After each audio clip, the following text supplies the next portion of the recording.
Olá, boa noite a todos e a todas. É com enorme prazer que vos dou as boas-vindas a mais uma Happy Talk, um espaço que falamos quinzenalmente e que nos reunimos aqui para falar sobre temas que têm o pilar da felicidade, seja ela a nível individual, organizacional ou comunitário. Para quem não me conhece, eu sou Dália Ramalho, fundadora da H2O Holistic Happiness Organization e facilitadora de programas de bem-estar e felicidade. Eu acredito que a felicidade está por trás de tudo aquilo que fazemos, e quando nós compreendemos, um patamar acima do entender, compreendemos e aplicamos a felicidade no nosso dia-a-dia e os seus princípios, acredito que conseguimos transformar vidas e organizações. Espero que estejas comigo neste projeto, transformar vidas e organizações, e quero dizer que eu hoje estou especialmente grata e muito entusiasmada por trazer o tema da psicologia positiva, que é a ciência da felicidade e o pilar do meu trabalho. E então é com uma enorme honra que vos apresento o rosto mais representativo da psicologia positiva em Portugal, alguém cuja sabedoria e gentileza têm inspirado tantos de nós, a nossa querida Helena Ágada Marujo. Olá, Helena, boa noite. Olá, boa tarde, muito boa noite. Que bom Helena, estar aqui contigo, que bom estar aqui contigo, Dália. igualmente. Neste teu projeto ao qual tens dedicado tanto. É verdade, e que tanto nos apaixona, é um tema que vamos falar de algo que nos apaixona a ambas, não é? Temos isto em comum, e quero-te agradecer por teres aceito o convite, dizer que a Helena é sem dúvida nenhuma uma pessoa extremamente prestável, e que tomara eu que o mundo fosse cheio de pessoas assim, acho que teríamos um mundo melhor. E antes de passarmos para os nossos questionários, para as nossas perguntas que eu trago aqui para ti, para tu nos falares sobre a psicologia Obrigada positiva. por preparares. Exato, porque eu preparo-me.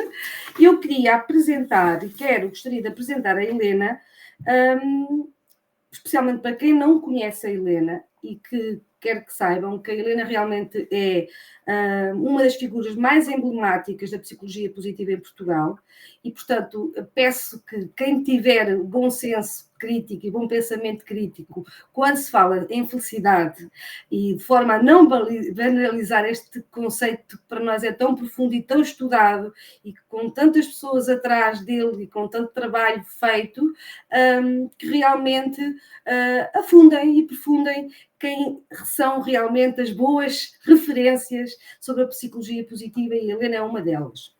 Então, a Helena é doutorada em Psicologia pela Universidade de Lisboa e professora associada do Instituto Superior de Ciências Sociais e Políticas, na qual eu faço parte do curso dela. Da mesma universidade. Que maravilha ter-te como aluna no nosso curso, ter-te escolhido fazer esta caminhada em conjunto. E vou-te dizer, estou extremamente grata por ter tomado esta decisão, porque Ainda realmente... bem, agora comigo aqui à frente, também não podias dizer outra coisa, não é? Não, mas eu não iria dizer, mas já sabes que uma das minhas forças de caráter é a honestidade, portanto não dá para negar a minha essência. A Helena, nesta universidade, coordena a Cátedra da Unesco em Educação para a Paz Global e Sustentável. Na sua trajetória profissional, inclui a coordenação de várias pós-graduações, incluindo a Psicologia Positiva Aplicada, que faço nota que espero que este ano haja uma nova edição e que os amantes da felicidade estejam atentos às suas inscrições. A Helena já publicou 8 livros, vou-vos mostrar um deles, que tenho aqui, que é Humanizar as Organizações, mas são 8. Tem mais de 80 artigos científicos publicados em revistas científicas, é ainda investigadora integrada do Centro de Administração e Políticas Públicas, o CAP. A Helena é também membro ativo da direção das associações Mundial e Europeia de Psicologia Positiva, sendo reconhecida internacionalmente pelo seu trabalho e pelos prémios que recebeu na área da educação para a paz e do bem-estar. Mas, além todas estas realizações notáveis, A Helena é também um ser humano extraordinário, verdade. É mãe de 2 Uau, filhos obrigada. incríveis, Deixa avó de uma flor, Margarida, adora dançar, faz biodança e encontra no cinema, na música, na poesia e no canto formas de trazer leveza ao cotidiano, especialmente nos dias mais desafiantes. Helena, partilhar contigo que adotei uma das tuas estratégias e também já me inscrevi nas aulas de dança. É Uau, É verdade. parabéns, A Helena, a espetacular. Helena vive rodeada de uma rede de pessoas mágicas e luminosas que espalham a sua influência por vários continentes. O seu ninho, onde está agora, é um espaço acolhedor e cheio de energia positiva, onde o azul do mar e o verde das plantas se combinam com livros, velas e boas energias. Muitos livros que eu já vi.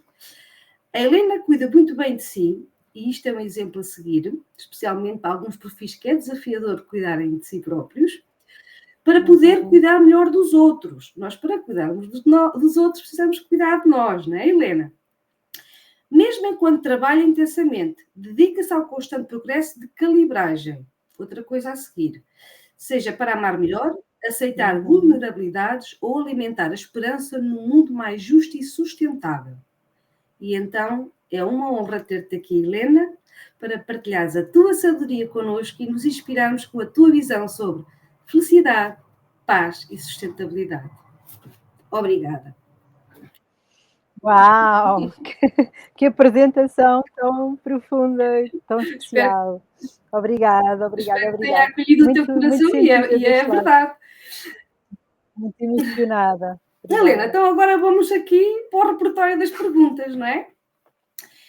E vou Ui, vamos lá ver o que é E que vem aí. agora vou-te fazer, e tens uma responsabilidade acrescida hoje, e acho que muitas das pessoas que nos Então, vão assistir, e seja em direto, seja uhum, depois de forma assíncrona, que uhum. estão muito expectantes sobre a tua vinda aqui e as tuas respostas.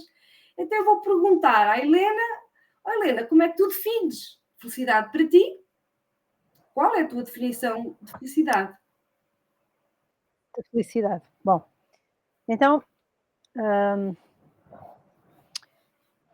para mim, a base tem sobretudo a ver com a palavra latina, com esta palavra latina que tu disseste agora, não é? Os estudos da psicologia positiva estão pelo mundo todo e em todo o mundo neste momento se investiga o bem-estar e a felicidade, hum, mas de alguma maneira, para a forma como cada cultura e até a própria linguagem nos diz alguma coisa sobre um tema, tendo em conta que se calhar não há universalidade na nossa perspectiva do que é ser feliz, numa tribo em África, ou na Dinamarca. Então, eh, primeira coisa é esta ideia de que nós estamos a falar de uma ciência que tem tentado encontrar universalismos, formas universais de descrever a felicidade, mas ao mesmo tempo num contexto em que essa felicidade tem especificidades próprias às linguagens, às culturas, àquilo que é esperado até e as expectativas que os grupos sociais diferentes têm. Por exemplo, e portanto estou já a começar a complicar. Uhum. Por exemplo, se nós usarmos o World Happiness Report, que é um estudo feito há mais de uma década, com o apoio das Nações Unidas, investigando em mais de 160 países todos os anos, quais são as, quais são as nações felizes e fazendo uma hierarquia dessas nações, temos habitualmente os países do norte da Europa, que são considerados, sobretudo os escandinavos, habitualmente os países mais felizes, são os que aparecem no topo da tabela. Mas essa avaliação, ou esses resultados, melhor, dependem da avaliação que é feita, das perguntas que são feitas, daquilo que é considerado o essencial para os investigadores que estão subjacentes ao projeto, a sua conceptualização de felicidade E os resultados são completamente diferentes se, por exemplo, introduzirmos, como aconteceu num projeto do Reino Unido, hum, também para avaliar a felicidade, mas introduziram a pegada ecológica do país. Portanto, também foram avaliar o bem-estar de um país, mas tiveram em conta a pegada ecológica do país. E aí já não são os países escandinavos que estão no topo da tabela. Ok. Hum, A Finlândia já não fica no primeiro do ranking. Exatamente. Então, porque é que eu estou a dizer isto? Estou a dizer isto para percebermos que a própria concepção teórica de felicidade tem sido marcada por uma determinada forma de entender teórica dentro de determinadas culturas, em particular da cultura anglo-saxónica, mas que ela não é universalista, porque não pensamos todos da mesma maneira o que é a felicidade pelo mundo.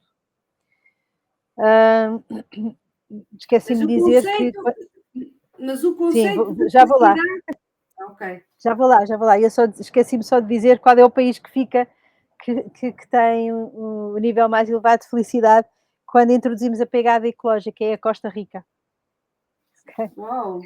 A Costa Rica também é Precisamente uma das 5 das 5 Blue Zones, é uma delas, não é? Salvo erro. porque eles Uau! têm mais de 90% do território é protegido do ponto de vista ambiental. Então comecei por complexificar para não ficarmos com esta ideia de que há definições simples e Standard. clássicas, universais do que é ser feliz. Então, para mim, tem-me interessado muito a definição latina, a perspectiva latina da felicidade pública, que os romanos chamavam felicitas pública. E aí entram dimensões que foram pensadas a partir da ideia da abundância para o coletivo, abundância de virtuosidade, abundância de dignidade, abundância de qualidade de vida. Mais do que propriamente uma definição individual do que é ser feliz, porque ela não apenas é uma experiência subjetiva em si mesma, mas porque muitas vezes dei para mim a pensar que a minha felicidade individual ou pessoal eu podia acabar a fazer coisas que trouxessem infelicidade aos outros. E a este nível eu gosto muito de pensar, por exemplo, na corrupção. Como é que alguém que está num cargo político, imaginemos, decide usar dinheiros do erário público para a seu belo prazer, para utilizar para a sua felicidade pessoal. Então, para mim, é primeiro esta dimensão de estarmos num lugar onde a felicidade deve ser uma experiência de justiça, ou seja, devemos ser felizes quando os outros também forem felizes à nossa volta, em que as pessoas têm o necessário para viver uma vida com dignidade, acesso à educação, ao trabalho, à saúde, ao lazer, a uma habitação condigna, por aí fora. E a base depois deste, como é que isto se faz, como é que isto se concretiza, é através da qualidade dos bens relacionais, da qualidade das relações interpessoais. De tal maneira que possamos promover a felicidade ou viver essa experiência de felicidade em contextos onde temos sistemas humanos que ativam hum, as virtudes das pessoas, em que as pessoas querem dar o seu melhor, em que querem estar no seu máximo. Então, para mim, este é um dos lugares onde eu gosto de ir quando penso o que é isto de felicidade para mim, até porque tive a oportunidade de investigar nestas áreas, já há investigação sobre a chamada definição leiga de felicidade. Uma coisa é a definição dos teóricos, dos cientistas. Outra coisa é a definição leiga, ou seja, perguntar às pessoas o que é felicidade para elas. E houve um grupo de grandes investigadoras e amigas deste movimento científico onde está a Diana Vela Broderick, onde está a Teresa Freire, da Universidade do Minho, nossa querida colega, onde está a Mary Wissing, da África do Sul, enfim. É um estudo que envolveu muitos países, e onde o que foram fazer foi perguntar às pessoas como é que elas definiam felicidade. Então, não a partir da definição teórica dos investigadores, mas a partir daquilo que é A perspectiva das o pessoas. discurso. Exatamente, e o seu discurso na sua própria linguagem. E o que estes estudos encontraram, e eles já fizeram mais que uma edição de recolha de dados, hum, foi a importância da palavra harmonia. Viver em harmonia comigo, viver em harmonia com os outros, viver em harmonia com os outros seres vivos, viver em harmonia com o planeta. E quando tive o privilégio de orientar uma tese de doutoramento sobre felicidade junto de pessoas que vivem em condições de pobreza, da Leonor Segurado Falé Balancho, que foi para Rabo de Peixe, que na altura era a zona mais pobre da Europa, e entrevistar mais de 60 pessoas que recebem o rendimento social de inserção e, portanto, que não têm capacidade própria para conseguirem viver uma vida minimamente boa, foi-lhes perguntar o que era para elas felicidade. E o que é que nós encontramos? Esta resposta: estar em harmonia. Estar em harmonia. Estar em harmonia. E, portanto, nem sequer, mesmo nas populações com mais limitações financeiras e como acontece em pessoas que vivem em pobreza, a resposta que tivemos não foi felicidade e dinheiro, mesmo para quem está desesperado por tê-lo. Ou para o meu marido, ou ter comida na mesa para os meus filhos, também diziam isso, mas era quando lhes perguntávamos em relação ao futuro, o que é que tinha que acontecer para serem mais felizes. Mas neste momento, o que é felicidade para si? É estar em harmonia. E a harmonia vinha sempre no processo relacional, na dimensão de relação, ou eu comigo, ou com tudo o que está vivo à minha volta. Comecei já suficientemente complicado? Ou seja, no fundo, a felicidade para a Helena é estar bem com ela e com os outros à sua volta, em que todos têm as condições necessárias para no fundo, lá está, estarem em harmonia com elas próprias e com os outros. Portanto, este termo latino que tu falaste de felicitas pública é a base, ou seja, é eu e os outros, não existe. E aqui entramos um bocado na segunda questão que eu tinha que colocar, que era a questão das ondas. A psicologia positiva foi anunciada, digamos assim, apresentada como psicologia positiva em 98 com Seligman, não é?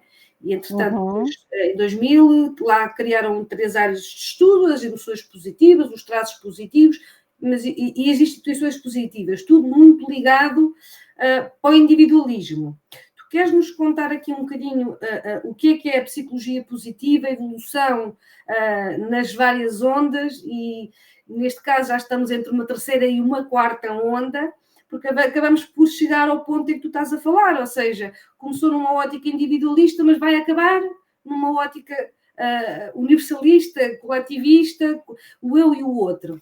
Queres, como expert na matéria, explicar um bocadinho aqui aos nossos? Bom, é um tema fascinante porque também nos fala do dinamismo da ciência, não é? Portanto, em cada momento da ciência nós vamos tentando construir verdades, mas elas são sempre transitórias. Estamos sempre em processo, estamos sempre a descobrir coisas novas e às vezes determinado olhar que fazia sentido num momento deixou de fazer porque tudo muda, a sociedade muda, as necessidades, as pressões, os valores, os interesses. E esse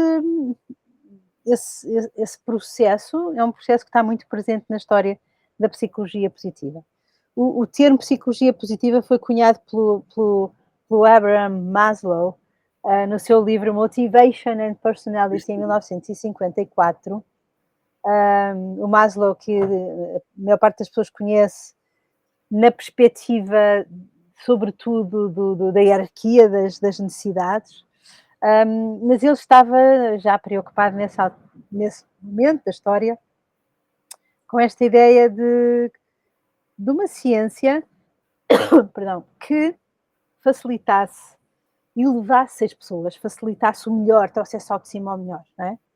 E ele já argumentou nessa altura que a preocupação da psicologia com a patologia e com a disfunção precisava de uma compreensão mais exata do potencial humano. Foi uma expressão que ele usou ao ao utilizar e cunhar estas duas palavras juntas, psicologia positiva. Então estamos aqui num momento histórico, anos 50, pós-Segunda Guerra Mundial, com a emergência de modelos humanistas dentro da psicologia, do Carl Rogers, e portanto uma necessidade de pensar uma sociedade onde pudéssemos ser uns com os outros e estar uns com os outros de uma maneira mais fraterna. E quando o Martin Seligman, no final dos anos 90, se candidata à presidência da maior associação mundial de psicólogos, que é a American Psychological Association, ele lança um desafio como, enfim, parte do seu mandato, da sua visão para o mandato, que teve a ver exatamente com convidar os psicólogos a começarem a estudar o lado luminoso da existência. E essa é a primeira vaga, ou seja, a psicologia positiva inicial é aquela que emerge com o foco no que faz uma vida ser bem vivida. Com uma tentativa de compensar uma ciência muito centrada no momento e por razões óbvias até, de novo, a Segunda Guerra Mundial deixou isso muito marcado, era preciso, havia tanta gente em sofrimento na sequência da guerra por inúmeras razões, as perdas brutais, a banalização do mal, as crianças sem pais, enfim, podemos o stress pós-traumático de quem esteve na guerra. Então havia tanta dor que a preocupação foi naturalmente, dentro da psicologia, arranjar soluções e formas de ajudar a lidar com o sofrimento. E, portanto, tradicionalmente...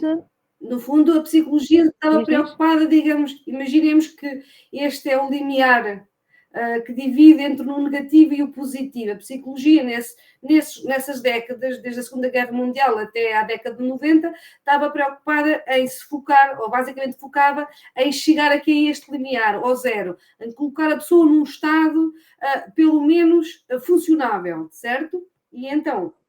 Excelente, é isso mesmo. Ótimo exemplo e ótima leitura e metáfora. Porque precisamente o que a psicologia positiva faz nesta primeira vaga é dizer, não, mas eu posso até não ter sintomas nenhuns, nem de depressão, nem de ansiedade, nem de bipolaridade, seja o que for, mas eu se calhar não estou feliz. Se calhar não estou a viver todo o meu potencial, se calhar não tenho uma vida que vale a pena, se calhar não estou realizado, se calhar...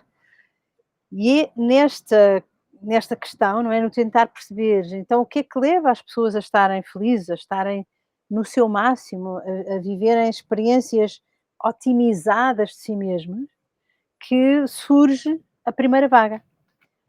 Nomeadamente, chamada a positividade, esta primeira onda, representou o início desse campo de estudo, tendo-se concentrado em estabelecer as bases para a investigação das experiências e das qualidades humanas positivas.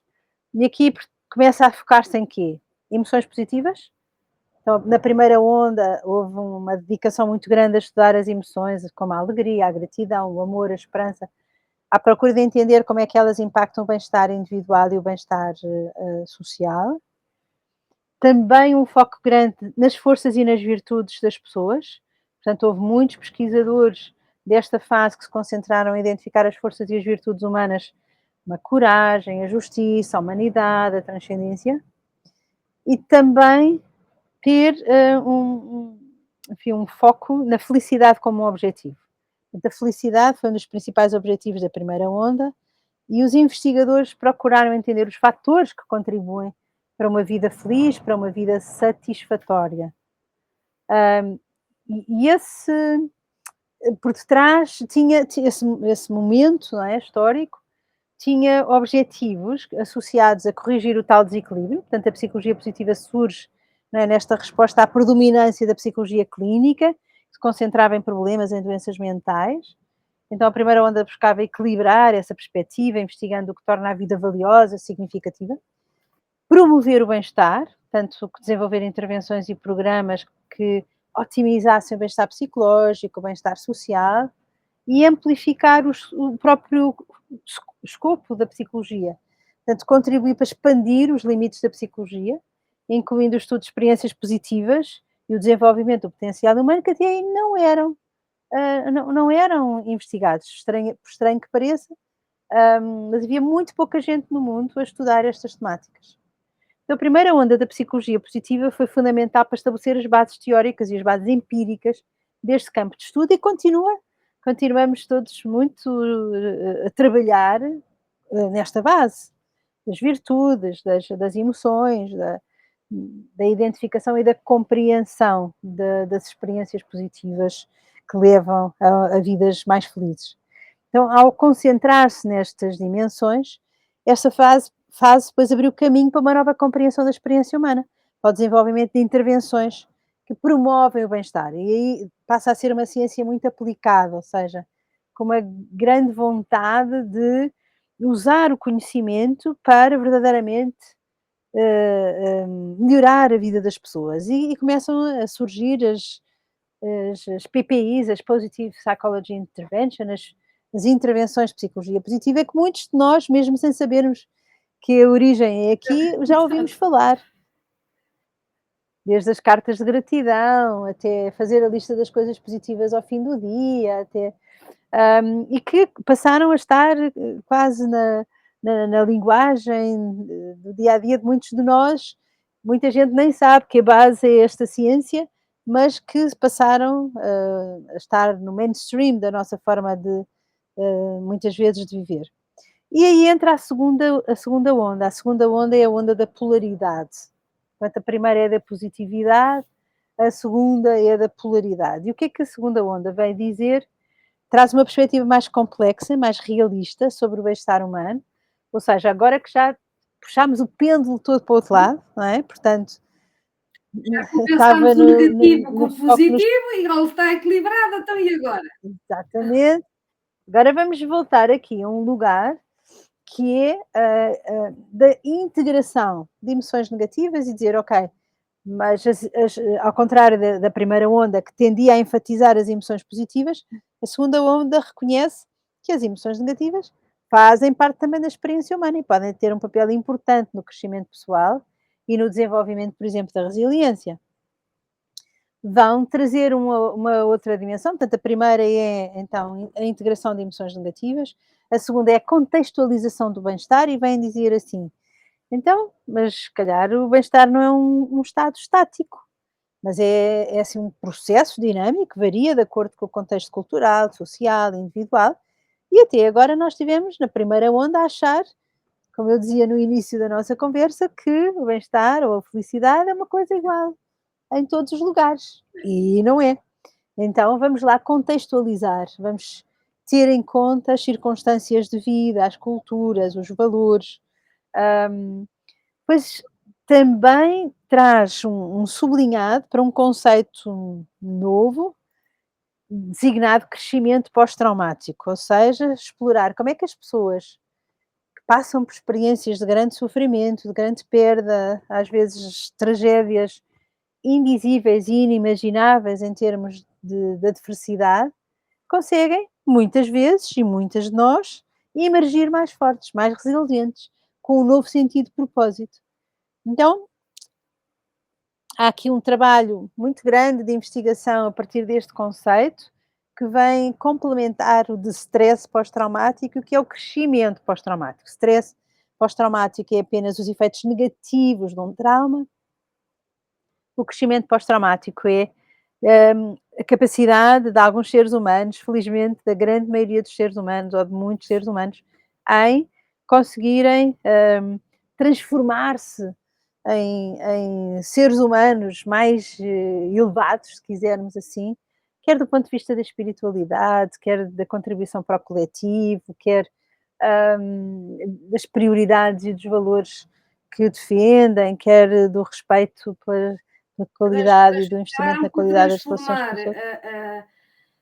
a sua adversidade em quase num propósito e num sentido de vida. E quantos não são os casos que nós vemos aqui, que, Uhum, ou seja, realmente passam por perdas que são quase que imagináveis de tolerar, mas que agarram e transformam em, lá está, num tal crescimento, na contribuição para. Voltamos aqui a buscar outra vez o outro, a uhum. relação para com o outro e entregar ao outro.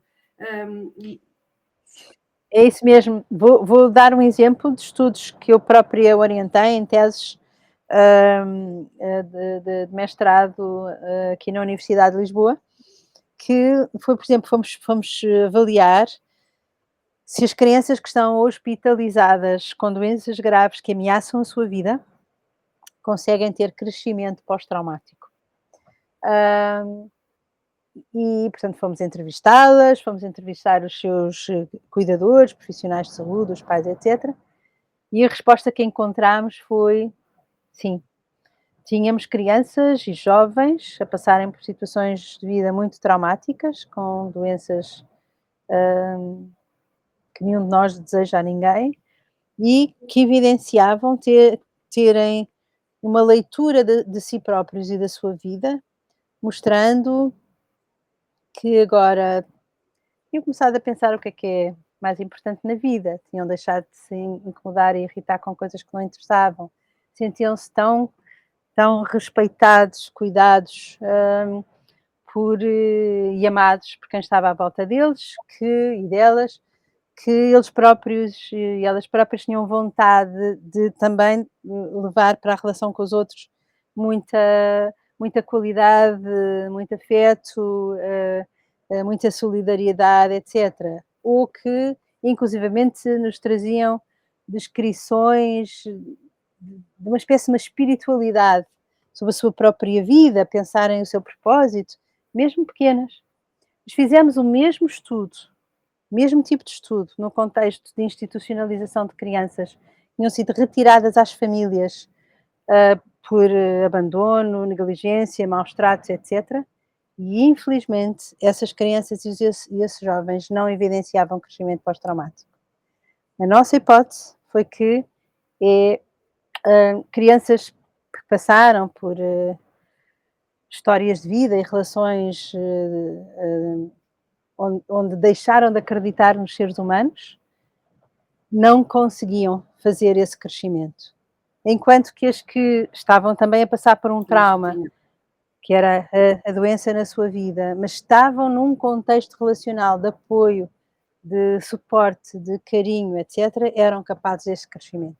Então, dei só um exemplo daquilo que é uma das características da segunda onda, portanto, eu própria andei lá nessa altura a investigar, nos início dos anos 2000, esta temática do crescimento pós-traumático, porque ela veio ao de cima com muita força. E outra característica da segunda onda foi e é ainda, porque elas depois mantêm-se, não é, estes temas continuam, a ética e os valores. Então, nesta segunda onda foi importante também o destacar da importância dos valores pessoais, da ética no desenvolvimento do bem-estar, que de alguma maneira na primeira não estava tão visível ou tão atenta, tão presente, na anterior, perspectiva, aquela que é chamada a primeira onda. Então a primeira onda, embora muito importante, acabou por ser criticada por uma visão excessivamente otimista, simplificada do bem-estar, e a segunda onda busca uma compreensão mais profunda, mais realista da experiência humana. É nesta altura que surgem inclusivamente livros contra a felicidade, contra a happyologia, e a dizer, mas não me obriguem a ter que andar sempre feliz, ou a ter que ser otimista, ou Foi uma resposta, não é, a Mas isso, uma. Helena, não terá sido um bocado desinformação? Ou seja, no fundo, a primeira onda tinha um objetivo específico, era estudar a parte positiva, já que a negativa tinha sido foco durante uma série de décadas. E, portanto, como tudo que se começa de novo, é um processo que depois é criticado e que depois, ok, muito bem, temos que juntar outros componentes, nomeadamente, ok, então, mas o negativo também dá resultados positivos. Há quem floresça, consiga florescer mesmo após adversidades, então, o que é que vamos retirar aqui, não é? E continuar todo o Hum. processo edutivo. Tu achas que estas críticas. Sim, mas foi talvez porque não, mas as críticas têm uma razão de ser e continuam muito presentes e eu estou a escrever neste momento sobre isso, para um artigo científico que estou a preparar, estou a revisitar essas transformações e essas visões, sobre o próprio domínio e é importantíssimo ter críticas sobre a ciência, porque é quando ela é criticada que também se olha a si Uhum. mesma, que se repensa, que vê em que direção é que faz mais sentido? E de facto foi importante, como, estás a dizer e bem, primeiro fazer este empurrão, não é? Vamos lá estudar uma coisa que não é estudada, ou não era estudada, ou que não era importante, ou que não era central na ciência. Mas depois foi voltar a dizer, porque se começou a ver demasiada pressão ou até imposição, hum, para em alguns contextos, para que as pessoas, estivessem bem, estivessem sempre animadas ou houve quem reagisse, e Claro. bem, para dizer isto tem que ser, um equilíbrio, portanto, não era muito bom estarmos só focados no negativo, não era muito bom estarmos só focados no positivo, vamos à dialética, vamos a este constante diálogo, porque a vida envolve tantos momentos de alegria quanto momentos de sofrimento, não é possível, por exemplo, nas relações interpessoais, ter relações, verdadeiras, profundas, significativas, sem sabermos que vai haver ferida, que vai haver desânimo, frustração, mágoa, dor, não é Uhum. possível. Faz parte. Da mesma Então, forma que a alegria existe, a tristeza também, e ela faz parte da vida e não há que negá-la, pelo contrário, há que aceitá-la, não é? Hum, e pronto, depois? mas foi muito importante no fundo aqui em resumo, não é, esta segunda onda representa um avanço significativo no campo, porque oferece uma visão mais abrangente, mais complexa do bem-estar humano. Porque de repente o bem-estar era só estarmos felizes, só estarmos na maior, só estarmos com emoções positivas. E isso não é nem viável nem desejável. Então, ao integrar as emoções negativas, ao contextualizar o bem-estar, ao explorar o crescimento pós-traumático, ao pensar os valores e os riscos até de sistemas que querem impor às pessoas que elas tenham que estar sempre felizes. E há empresas, por exemplo, uh, há algumas neste momento em países perdão, asiáticos, onde há medição dos sorrisos dos trabalhadores, que se não tiverem sempre a sorrir são despedidos, por exemplo. Okay? Então é só para percebermos como é que estas coisas estavam a ser levadas e podem ser levadas para lugares onde depois não há, as coisas deixam de fazer sentido, não é? Então, esta segunda onda ofereceu ferramentas mais eficazes para promover o florescimento humano. E depois temos uma terceira onda que traz uma abordagem ainda mais complexa, ainda mais inclusiva, que é chamada a onda da complexidade, ou a vaga da complexidade, não é? A psicologia positiva 3.0, a anterior era a 2.0. E aqui a preocupação foi sobretudo interdisciplinar, multicultural. Houve, por exemplo, a Mary Wissing, um nome mundial e uma grande amiga, da Northwest University na África do Sul, que publicou o primeiro artigo científico sobre a terceira onda, e não foi por acaso, diria eu, que veio da África do Sul, porque os próprios estudos que elas iam fazendo mostravam que naquele contexto as coisas tinham que ser pensadas com maior complexidade. E que a psicologia positiva era muito pouco inclusiva, e no fundo que falávamos a uma única voz, a voz anglo-saxónica, a voz dos povos do norte, sem integrar a voz do sul global. Muitos dos dados da psicologia positiva são baseados em investigação feita com estudantes universitários.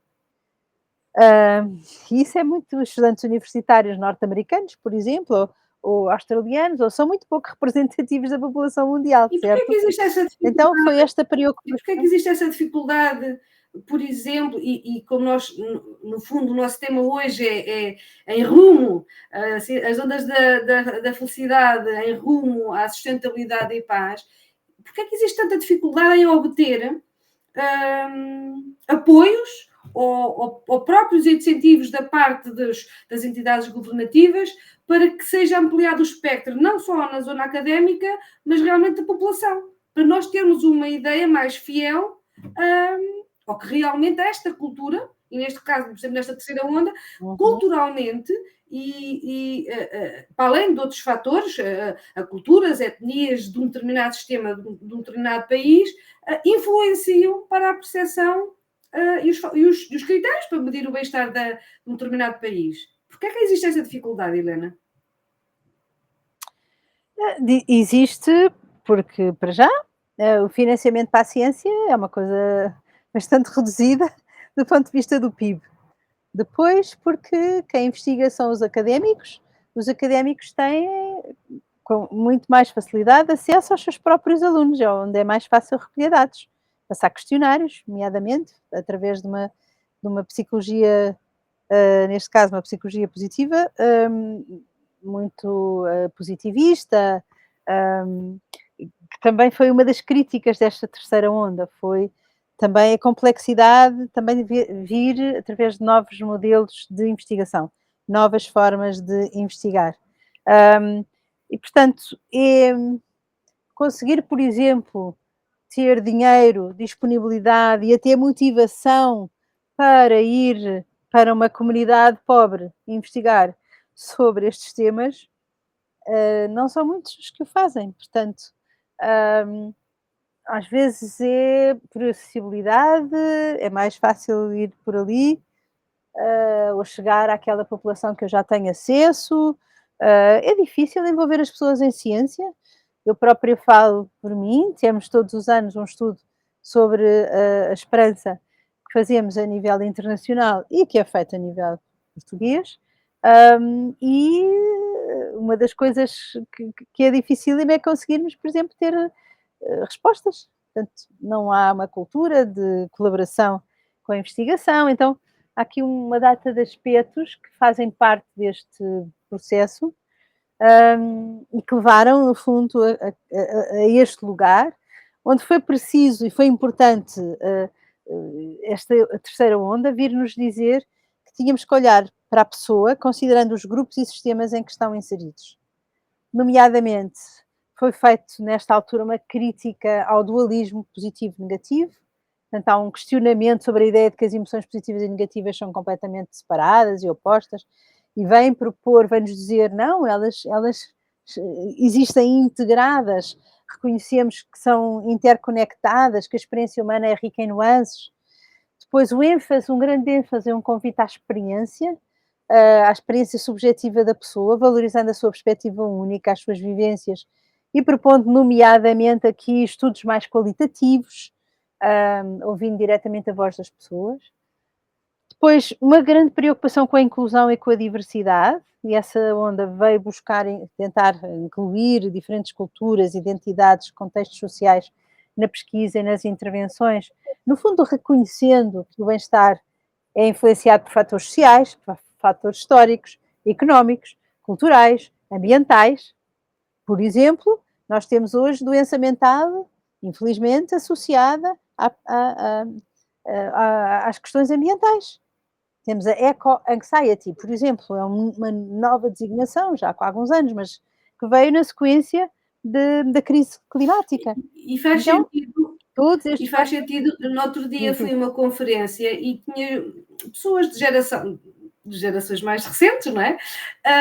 E realmente havia umas quantas, pelo menos as mais novas, que a forma como Uhum. olhavam para a problemática do ambiente, das questões da pegada ambiental, e tudo mais, de forma, ou seja, muito pessimista, que usando a parte da economia, tipo, as estratégias, o coping do pessimismo é bom, porque quando não controla fazem alguma coisa, não é?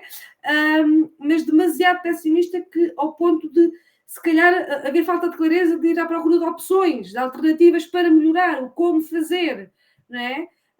E sim, ou seja, isto para corroborar um bocado o que tu estás a dizer, no sentido que esta questão do ambiente tem reflexos especialmente nas gerações mais recentes e cada vez mais. Não sei se é essa a perspectiva que tu também tens. Sim, sim. E estava aqui a pensar quando tu dizes, quando dizes isso ou quando vens desse lugar, porque é que tu sentes que isso é importante, fazer essa reflexão? Porque é que eu sinto, e é importante ao ponto de que o, o- tu deves deixar, eu sou muito, eu acho que a felicidade é sustentável, ponto. A felicidade, a pura felicidade, Uhum, felicitas públicas tem que ser sustentável. O que é que isto significa? Eu não posso viver à base do eu para mim, o eu sentir-me bem, o resto, logo se vê. Não. Ou seja, esta questão de o estar eu interligado com os outros é o sistema. Ou seja, se eu estou num ambiente em que eu não respeito o ambiente, eu costumo dizer que nós devemos devolver aquilo que a natureza nos dá. Portanto, eu devo respeitar o ambiente onde eu estou. E quando eu digo o ambiente, ou seja, nós devemos sermos gratos para com todo o sistema ambiental, e aqui focando mesmo só para a parte do environment, ou seja, aquilo que eu colho, eu tenho que de alguma forma uhum, retribuir, ok? Para repor. excelente. Porque eu tenho Sim, que sim, repor, sim. porquê? Até porque eu tenho gerações vindouras. E essas gerações vindouras, eu herdei, isto é quase como aos genes, não é?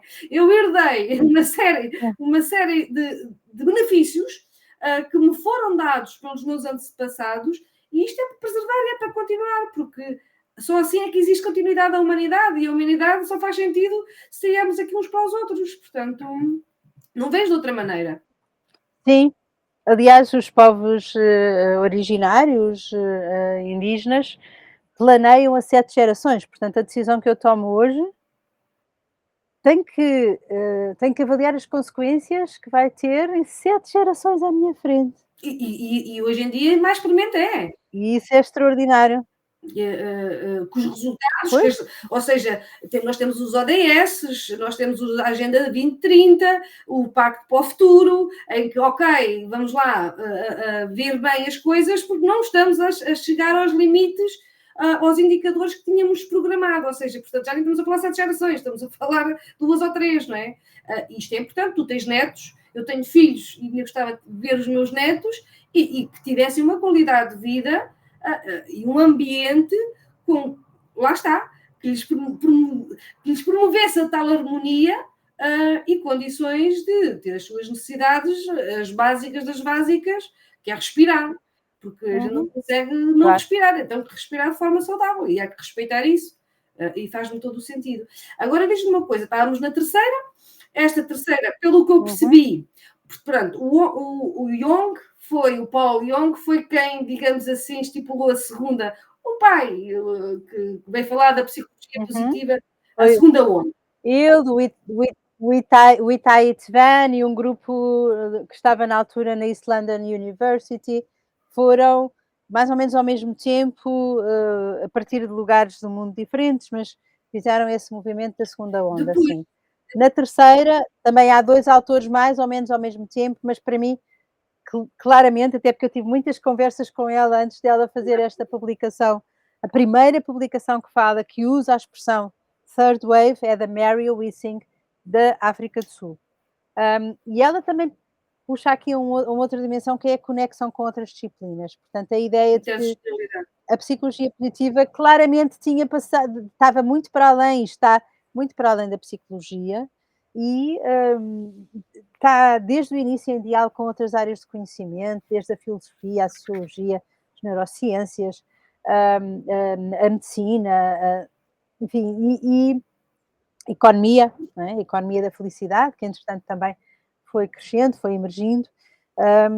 e esse respeito por essa conexão com outras disciplinas também ficou muito visível, e passou a ser muito importante também nesta terceira onda. Portanto, os principais focos, é só para percebermos depois como é que se passa para a quarta. Os principais focos, bem-estar subjetivo, portanto, além do bem-estar e do nicho, que é por prazer e pela felicidade, a terceira onda vem explorar o bem-estar eudaimónico, que se refere ao sentido de propósito, de crescimento pessoal, de realização, e à dimensão mais relacional do bem-estar e menos individual, interna. Depois, a terceira onda continua a explorar as virtudes e as forças humanas, mas com uma perspectiva mais contextualizada e inclusiva. Há países em África, por exemplo, e no Brasil, a fazerem muitos estudos sobre será que o modelo das forças e virtudes de caráter do Martin Seligman e do Chris Peterson se aplicam também às nossas, se aplicam na Argentina, se aplicam no Brasil, se aplicam na Nigéria. E, para além disso, cada vez mais a emergência quer a nível da resiliência e do crescimento pós-traumático, continuar a perceber melhor as pessoas que recuperam da adversidade, e as intervenções baseadas em mindfulness e aceitação. Portanto, aparece, por exemplo, as terapias de aceitação compassiva, muita investigação na área das práticas meditativas. Então, há aqui a integração em intervenções da terceira onda para promover mais a flexibilidade psicológica, a capacidade de lidar com as dificuldades da vida e, portanto, tem características um bocadinho diferentes daquilo que era a abordagem anterior, ou a onda anterior, não é? E qual era o outro nome? Era a Marie Weising, e qual era o outro nome que tu destacavas para a terceira? Não me estou a lembrar agora, mas posso dizer depois quando me lembrar. E se não me lembrar, depois dizemos aos nossos, aos nossos participantes. Peço desculpa, tive uma branca, mas também já são 10h30 da noite de um dia longo. Exato, e com a dentada, portanto... Sim, não estou no meu melhor, não estou hoje no meu melhor, como se deve perceber pela minha voz. Então, algumas questões que ficaram consideradas, ou foram consideradas importantes na terceira vaga. Então temos como é que aquilo que são os potenciadores positivos podem ter impacto nos sistemas. Portanto, quem sabe coisas sobre felicidade, como é que pode tocar, por exemplo, as organizações, as escolas, etc. Como é que se podem criar efeitos de multiplicação positivos. Como é que as pessoas individuais podem criar um contágio positivo.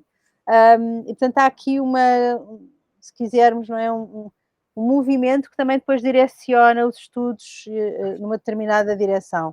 Porque esta terceira onda oferece uma visão mais complexa, mais inclusiva, mais contextualizada, de ir muito mais para além da simples busca ou de emoções positivas ou negativas, mas é aqui uma tentativa de compreender a experiência humana em toda a sua riqueza, em toda a sua complexidade, com intervenções e ferramentas mais eficazes para promover o florescimento humano, com mais nuances para integrar diferentes visões do mundo, diferentes ciências, e para ir para além do estritamente individual. E é aqui que começa a possibilidade de hoje se falar: será que já estamos numa quarta onda?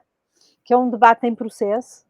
Quer dizer, nós ainda não temos modelos tão claros para a terceira e já estamos a caminho de uma quarta. Eu diria que temos, quer dizer, os modelos serão sempre coisas que estão em desenvolvimento.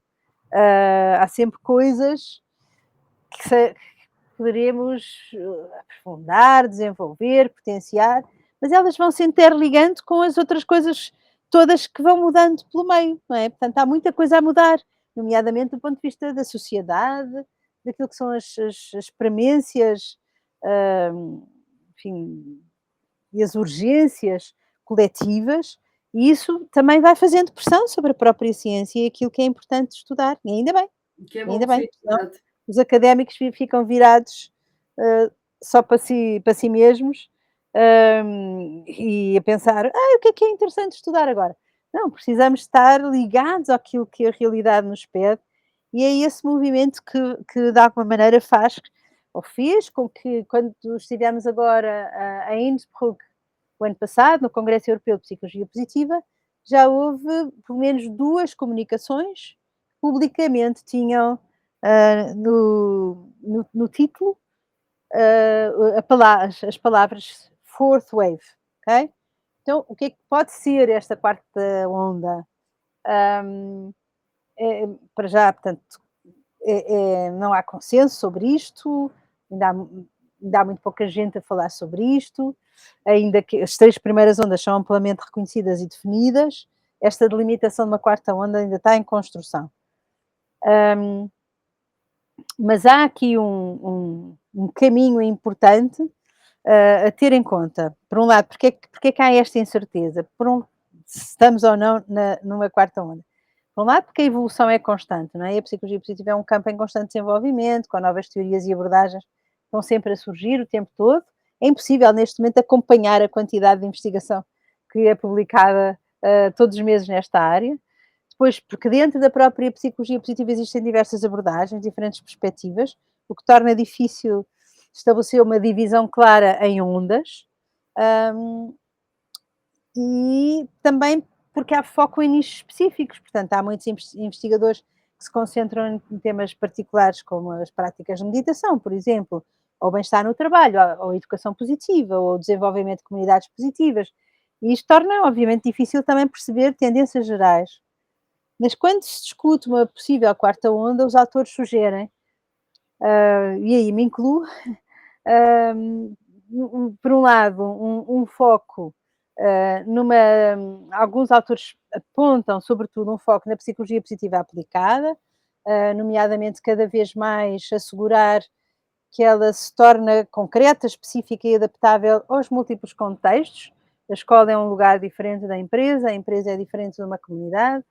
Depois, a integração de dimensões, por exemplo, do bem-estar digital, que é isto da relação com a tecnologia, das redes sociais, dispositivos móveis, na saúde mental.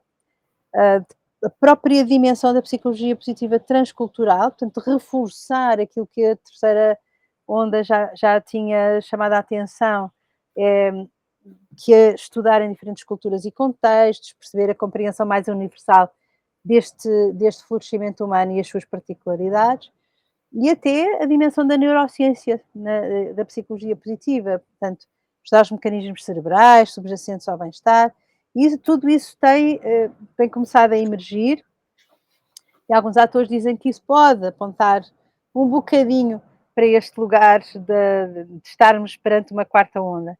Ainda assim, aquilo que eu acho que será, na minha perspectiva humilde, a verdadeira transformação nesta quarta onda não são nenhuma das 4 coisas ou 5 que eu disse anteriormente e que alguns autores já têm apontado como esse movimento e esse caminho, é uma outra coisa que advém, nomeadamente, está muito baseada numa publicação recente do ano passado do Michael Steger, que é a psicologia positiva regenerativa. Exato, era o que eu te ia perguntar. Então, a psicologia pertence a que onda? A psicologia positiva Esta quarta, regenerativa? esta quarta. Sim, que Ok. é uma das áreas com mais potencial em termos de uma quarta onda, onde há atenção aos fenómenos sociais complexos, como a ameaça ecológica, as questões da construção da paz positiva, e aí entramos nós aqui deste lado com o nosso trabalho dos últimos 6 anos, quase 6 anos, atendendo no fundo a temas como as respostas da psicologia positiva à miséria, à pobreza, à perda da biodiversidade, à guerra, à violência de toda a espécie. E, portanto, como é que nós vamos deste lugar, que é não apenas focar-nos na felicidade, na construção da felicidade individual e tentar levá-la depois para as empresas, para as escolas, etc., que já era suficientemente bom, mas não é suficiente. Não chega. Não chega porque ela não está, dessa maneira, a ter em conta todas as dimensões Todos os complexas sistemas. e ameaçadoras. Eu achei, eu estive a ler esse artigo do Michael Steger e eu achei muito interessante que ele no primeiro pilar ele diz que nós somos um sistema vivo dentro de sistemas vivos e, portanto, todos os sistemas, humanos ou não, desde que vivos, devem estar estão dentro desta tal psicologia positiva regenerativa. Mas isto é muito complexo, Helena. Isto para transformar. Pois é, porque é que não se chegou logo lá? É porque é muito mais fácil mudar uma pessoa de cada vez, só que uma pessoa de cada vez não resolve o nosso problema atual, do mundo globalizado, hiperconectado, completamente interdependente e que está em risco existencial. Então, Helena, deixa-me fazer duas perguntas, porque nós já passámos uma hora e eu quero Exato. respeitar o teu tempo, mas que são extremamente importantes ainda relativamente a esta matéria, que é, primeiro, ao longo nestes três a caminho da quarta onda, uma das coisas que nós que chegámos aí quando mudou a perspectiva individualista para mais para a parte coletiva, não é? O todo, o eu e Uhum, os outros, a partir da terceira onda, e o Ising fala numa pós-disciplina. E houve aqui a discussão, ok, psicologia positiva foi uma subdisciplina da psicologia, só que agora temos que, afinal de contas, a psicologia positiva é algo que é multidisciplinar, transcultural. Na tua opinião, tu achas que a psicologia positiva, mais cedo ou mais tarde, vai sair da esfera da psicologia e vai ser independente? Com esta complexidade toda, porque cada vez, pelo menos na minha opinião, cada vez que vejo estas evoluções, eu disse: não, isto uhum. chega a um ponto que já não faz sentido estar sobre a alçada da psicologia. Não, isto é multidisciplinar, é como estás a dizer, é literatura, é teologia, é economia, é neurociência, ou seja, é uma transversalidade de disciplinas. Isto seria um campo específico. Qual é a tua opinião? E esta eu estou extremamente curiosa. É assim, para já há muito tempo que isto não é só psicologia e já foi discutido muitas vezes e eu já tive grandes conversas com, nomeadamente presidentes da Associação Mundial de Psicologia Positiva e da Associação Europeia, a dizer coisas como isto já nem se devia chamar psicologia. Mas é muito difícil primeiro fazer um rebranding, não é? De algo, de uma área científica que começou na psicologia e que está dentro também está dentro dela. Da, por isso é que o modelo é um modelo cada vez mais interdisciplinar e dizer, independentemente do rótulo, se calhar já nem faria muito sentido ser este, ter só a palavra psicologia. Nós tive muitas conversas, nomeadamente, estou-me a lembrar de uma na Islândia, antes do Congresso Europeu, com a direção da Associação Mundial, a falarmos sobre isto, porque um dos responsáveis principais na altura, perdão, pela associação, o coordenador executivo era o James Pawelski, que é filósofo, e a presidente da altura era a Make Bartels, que é psicóloga, mas é Geneticista. especialista em genética, portanto, Exato. e estávamos à frente de nós estava, uma colega, que é médica, que também já foi presidente da Associação de Psicologia Positiva, estava um sociólogo, enfim, e portanto, esta dimensão de globalidade, de integração e de interdisciplinaridade vai continuar seguramente apenas com uma atenção particular, que não vai ser fácil fazer um novo rótulo, fazer o rebranding desta área e, portanto, vai-se continuar provavelmente a chamar psicologia positiva, ainda que seja muito mais do que psicologia neste momento. Ok. Faz sentido? Todo. Todo, porque eu vinha da área financeira, senão não podia estar aqui a falar contigo. E não tinha estado psicologia positiva, não é? E então, a outra questão que eu tenho é 4 ondas, ou 3,5, chamemos-lhe assim, estamos a caminho da quarta onda, e como é que a psicologia positiva deve ser, ou na tua ótica devia ser aproveitada para realmente ser promotora de 3 coisas. Uma, a paz, porque as tantas guerras que temos aqui. 2, alcançar os objetivos do desenvolvimento sustentável. E 3, as novas gerações, e que é engraçado, que não tem para graça nenhuma, que a psicologia começou a tratar disfunções e uma série de coisas, e nós estamos agora, por exemplo, com as questões das tecnologias, em que temos a saúde mental completamente comprometida. Já vimos e já falámos aqui que o relacionamento é crucial e os estudos mostram mais que isto, que as relações são cruciais e estamos aqui com estes desafios geracionais em que são necessários eles virem connosco para, lá está, cuidar das gerações vindouras. Diz-me como é que fazemos, como é que agarramos na educação, por exemplo, para nós, assim, senhores, está na hora de agarrar na psicologia positiva e perceber que tem que ser levada a sério, porque é um pilar ou é um grande fator que pode levar à mudança. Isto é verdade? Qual é a tua opinião acerca disto? E sim, eu acho que cada vez mais temos que fazer, de facto, uma intervenção que é do local para resolver os problemas globais. E, portanto, é através das comunidades, das nossas comunidades, as famílias, as vizinhanças, as associações de bairro, os espaços coletivos, sejam os primeiros, os segundos ou os terceiros lugares, como são chamados na sociologia, serem o ponto de partida para esse trabalho de transformação. Porque se nós pensamos na dimensão dos problemas graves que temos pela frente, dizer, epa, quem sou eu? Sou tão pequenina, tão humilde, tão... Como é que eu vou ajudar a resolver o problema da sustentabilidade ecológica ou da biodiversidade?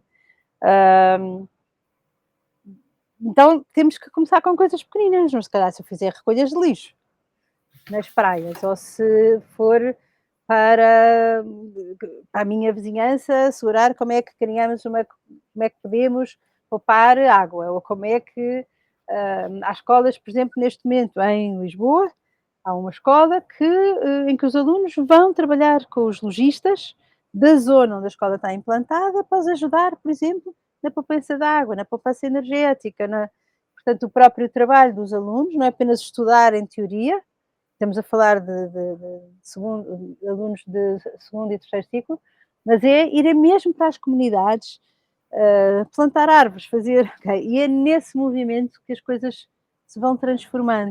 Sim, que se vão lastrando, digamos assim, da comunidade local para até chegar ao país, basicamente, é isso, não é? É isso mesmo. Tu se tivesses... Senão, nós para comermos uma maçã, damos dentadinhas. Não comemos a maçã de uma vez. Não comemos a maçã toda de uma vez só. Então diz-me se existe algum método ou prática baseada na ciência da felicidade, né, psicologia positiva, que acreditas ser fundamental para alcançar a paz global.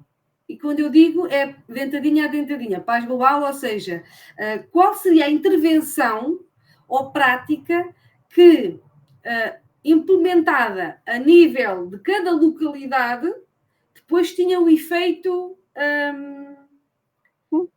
sim, se nós formos, por exemplo, para a Unesco, ouvir e acompanhar o trabalho da proposta de como é que conseguimos, de facto, trazer a paz global para o mundo, invariavelmente as propostas são intervenção comunitária do local para o global. Então, esse é, eu acho, o caminho. É nesse lugar onde nós nos movemos, nos lugares onde nos movemos. Para muitos de nós não é possível, se calhar, envolvermos num partido político, não é possível termos um grande poder dentro das nossas empresas, mas podemos ter um poder fabuloso e importantíssimo nos lugares pequeninos. Ou seja, no fundo acaba por estar nesta fase em que não temos, eu, por exemplo, eu estou-te a dizer isto porque eu criei um programa de bem-estar, de acordo com o modelo do Spire, como que sabes, para as comunidades escolares e tenho uma série de dificuldade de que as entidades, portanto, neste caso estaríamos a falar, câmaras ou juntas de freguesia, contratem este serviço para colocar nas escolas e que aqui tu começavas da localidade, ok? E que tivesse um efeito que começasse a ser difusor. E este ainda é um passo, ou seja, ainda estamos muito Sem dúvida. aquém daquilo que a gente precisa de alcançar. E, portanto, olha, Helena, dizer-te de uma coisa, a tua explicação foi espetacular. Eu acho que Ainda todos bem. ficámos aqui a entender todos estes movimentos, até esta quarta que está aqui a emergir, a onda da psicologia positiva. E eu, para finalizar, tenho duas grandes perguntas para te fazer, que é muito simples. Se tivesses que escolher um objeto ou um símbolo que representasse felicidade para ti, qual seria? E, portanto, se puderes dar um Um porquezinho, símbolo, a gente ficava. Sim. um símbolo. Asas. Uau!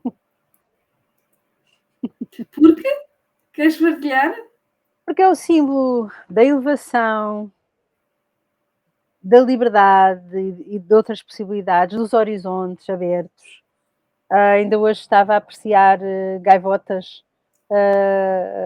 no meio de um temporal, com muito vento, e aquelas asas tinham uma capacidade extraordinária de apanhar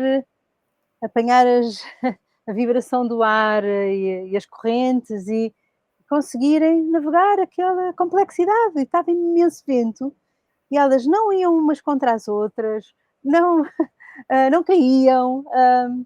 E para mim é uma metáfora muito especial do que é este viver a partir deste lugar, onde eu também me coloco na psicologia positiva, não é? Que é ajudar a pormos asas uns aos outros, quer também na perspectiva de cuidar, não é? Muitas vezes usamos a expressão o anjo é o que protege, e o anjo tem asas na simbologia, e portanto deste cuidado mútuo, mas ao mesmo tempo nesse cuidado conseguirmos sobrevoar a densidade dos ventos, dos temporais, sem chocarmos uns com os outros, mantendo-nos em movimento, Mesmo que as indo tempestades, mesmo que as tempestades, não é? Uau, exatamente. muito bom. E queres partilhar connosco duas ou três, das mais esquisitas que sejam, não as tradicionais, não é? Que é para nós termos aqui opções, duas ou três práticas que tu costumas usar para prevenir situações menos boas, não é? E especialmente para elevar os teus níveis de felicidade. Quais são as práticas que tu recomendas? E que já experimentaste e que dizes assim, olha, comigo funcionaram e tenho aqui na minha malinha de ferramentas, quando eu Sim. preciso, vou lá buscar. Então são coisas que têm a ver com aquilo que a mim me traz bem-estar e boas emoções, contacto com a natureza, a atividade física, hum, os momentos de paragem e de grounding, não é? Enraizamento, de onde é que eu estou, como é que eu estou agora, que qualidade humana é que eu estou a levar para as relações que tenho neste momento. Portanto, essa dimensão é muito importante. E por outro, a dimensão do investimento nas relações. Com criatividade, não é? E tu sabes, por exemplo, que eu há pouco tempo convidei os vizinhos todos da minha Pois rua sem saída, para lancharem a minha casa. A maior parte das pessoas não se não, eu vou conheciam. deixar esta intervenção. A Helena fez uma carta para cada um dos seus vizinhos da sua rua a convidar para tomar um chá. E quem quisesse levar alguma poesia ou algo para partilhar que fosse do seu agrado, a casa Uhum. delas. Fica aqui uma grande dica de como é que é uma intervenção de psicologia positiva que vai da esfera individual até à esfera coletiva. E, portanto, tão simples como isto, convidar as pessoas do teu local para vir à tua casa tomar um chá. E é isto. É isso mesmo, Helena. Pronto, parece uma coisa muito simples, mas ao mesmo tempo é muito complexa, porque envolve risco, desafio, não sabemos como vai correr, as pessoas vão aceitar ou não, e mesmo se vierem, vêm em que lugar, de humanidade ou portanto, obviamente que tem risco. Vou abrir a minha porta a pessoas que eu não conheço, o meu espaço. Muitos de nós somos introvertidos ou precisamos desse fechamento, hum, mas é quando arriscamos e expandimos também que acontecem coisas.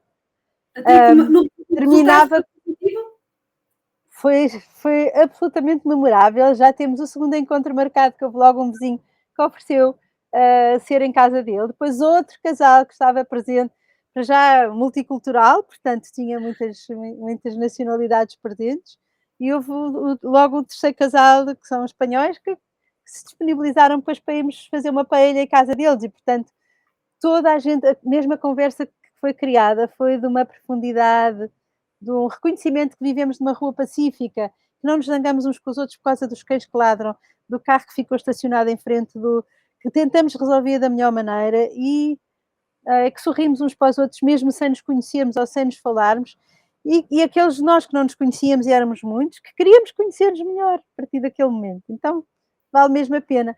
Termino com uma imagem, mais uma imagem, já que pediste uma metáfora, que é, nós hoje em dia temos muitos sensores de luzes nos sítios onde nos movemos, certo?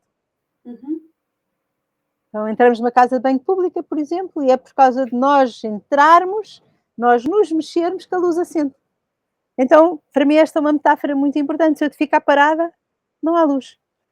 Então bora lá mexer-nos para que as luzes que temos também todos dentro de nós e sobretudo que temos para pegar uns aos outros, se possam entrecruzar e lançar aqui um fogo iluminado de uma sociedade mais próxima daquilo que desejamos e de que nos queremos orgulhar. Adorei, é verdade, olha, essa metáfora da luz é perfeita. Antes que eu me esqueça de dizer que a Isabel Sofia Medeiros mandou um beijinho grande para a Helena. Oh, querida Isabel, um abraço apertadinho. Mais um ser humano espetacular, absolutamente indizível, uma capacidade de amor e de entrega ao coletivo que é verdadeiramente inspiradora. Boa. Um Helena, abraço de volta. estamos já a terminar e eu queria que tu partilhasses connosco onde é que nós podemos te encontrar nos próximos eventos, projetos que estejas envolvida, porque é importante, e como disse logo no princípio, que não banalizar a palavra felicidade. Eu tenho um respeito, é quase como tu falaste ontem, falaste hoje num grupo que nós estamos no, quando foi o aniversário de São Tomás de Aquino, do Tratado da Gratidão, e eu olho para o obrigado, como António Novo falou, da profundidade da palavra obrigado, eu olho na mesma perspectiva para a palavra felicidade, e então eu tenho um respeito à palavra felicidade que é imensurável. E então eu acho importante as pessoas saberem realmente quem está por trás e quem representa fidedignamente esta ciência possa encontrar. Portanto, diz-me que é para a gente, para as pessoas poderem ter contigo. Para nós, estamos sempre abertos, temos muita coisa sempre a acontecer, tentamos, se seguirem nas redes sociais, tentamos sempre ter coisas o mais possível gratuitas, abertas, para quem se quiser juntar e ir espalhando esta ciência, estas práticas. Ok, é assim, eu sei que tu vais ter um evento que tu estás a organizar, que é no dia, recorda-me, 11 e 12 e 13 de maio. 12 e 13 de maio, que também vai ocorrer no ISPS. Exatamente, no Instituto Superior de Ciências Sociais e Políticas, no Alto Monsanto, no campus da ajuda da Universidade de Lisboa, e que é o primeiro Congresso Mundial de Propósito e Significado de Vida. Que vai estar presente Michael Steger, o senhor que estávamos há bocadinho a falar sobre a potencial quarta onda que é a psicologia positiva regenerativa, certo? Portanto, quem realmente estiver interessado pode juntar, pode ter com a Helena ou pode ter comigo perguntar, que estou aberta para dar informações acerca, portanto, deste evento que realmente merece ser a pena integrado. E pronto, e realmente é seguir a Helena nas redes sociais, que ela vai colocando lá o que seja acerca dos eventos que vai promovendo. Minha querida, obrigada. Só terminar dizendo que já me lembrei do autor, que é o Tim Lomas, que também escreveu. Tim Lomas. Por ter falado dele hoje e não me lembrei. O da terceira é a Wiesing e a Lomas, certo? Exatamente. Boa. Pronto, Lina, obrigada por tua partilha, obrigada pelo esforço por ter estado aqui, pela partilha do teu conhecimento e até breve, nós vamos nos encontrar e as melhoras. E vai descansar, está bem? Muito obrigada. Estou a precisar, de facto. Um abraço coletivo a todas e todas, não sei quem são, não vejo, que estão desse lado, e obrigado por terem escolhido nesta noite estar connosco. Obrigada, Dália, por este Obrigada, empenho e esta determinação. Vamos lá continuar obrigada, estamos o juntas. respeito pela felicidade. Beijinhos, Obrigada. obrigada. Tchau, Obrigada. boa noite. Pronto, então eu quero que vocês não se esqueçam que na próxima April Talk vai ser no dia 12 de fevereiro, em que vamos trazer a economia e o coração aqui para tema de conversa. Portanto, lá está a multidisciplinariedade, lá estamos nós a falar da economia, e portanto, dia 12, à mesma hora, fiquem atentos às publicações e, se puderem, divulguem este espaço destas April Talks para levarmos mais felicidade e inspiração ao mundo. E até lá, cuidem de vocês e continuem a espalhar felicidade. Obrigada e boa noite. Obrigada. Ok.